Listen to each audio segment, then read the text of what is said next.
aí, gente, beleza? Mais uma super dica, hoje uma dica de direito administrativo, muito bem. Só que antes da dica eu peço que vocês se inscrevam no meu canal do YouTube, se gostarem do vídeo dê um likezinho e também me sigam nas redes sociais, Instagram e também no Facebook. Legal. Gente, a pergunta é a seguinte, qual que é a natureza jurídica da OAB? Como assim natureza jurídica?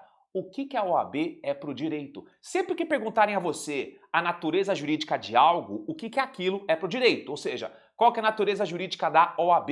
O que a OAB, o que a Ordem dos Advogados do Brasil é para o direito? Olha que interessante, gente.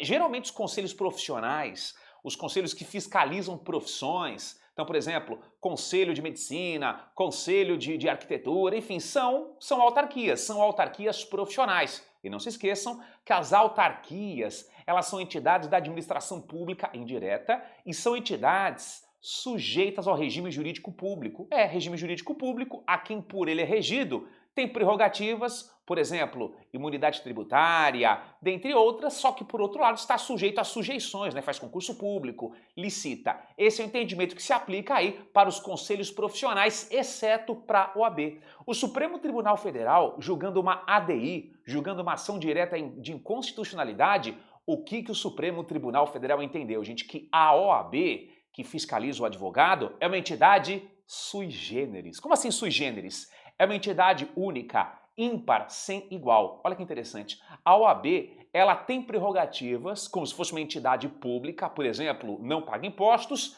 só que, por outro lado, a OAB, ela não está sujeita a sujeições, não está sujeita àqueles controles estatais típicos de entidades públicas. Não faz concurso público, não licita, não presta contas ao Tribunal de Contas da União, tá? Então a OAB é a diferentona, é uma entidade sui generis, tem prerrogativas como se fosse uma entidade pública, só que não está sujeita a sujeições.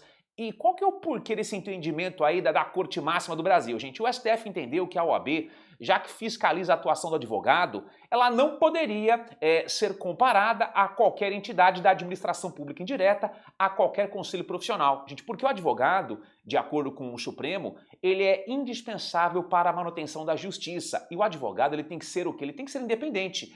O advogado, ele advoga, enfim, o seu cliente irá contratá-lo para que ele o represente contra todos, contra particulares ou contra o próprio Estado. E se porventura, e se por acaso a OAB fosse uma entidade estatal, talvez essa independência do advogado restaria mitigada. Esse é o entendimento, pelo menos, do Supremo Tribunal Federal.